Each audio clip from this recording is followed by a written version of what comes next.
एक घर में दो बहनें रहती थीं, आसमा और उजमा। आसमा फैशन की दीवानी थी। उसके लंबे नाखून इतने बड़े थे कि वह रसोई का कोई काम नहीं करती थी। उजमा थोड़ी मोटी थी, लेकिन वह घर के काम और खाना बनाने में सबकी उस्ताद थी। आज शहर के अमीर घराने से रिश्ता लेकर लड़के की अम्मी आई थी। वह पुराने ख्यालात की थी। उन्होंने आते ही शर्त रख दी, मुझे वो बहू चाहिए जो मेरे बेटे को गोल और फूली हुई रोटी खिला सके। आज दोनों का रोटी टेस्ट होगा। मुकाबला शुरू हुआ।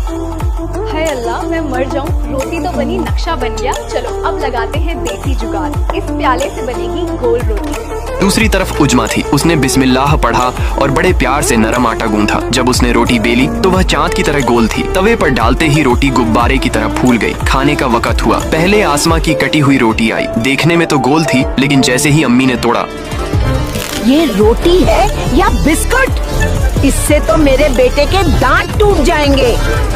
आसमा शर्मिंदा हो गई।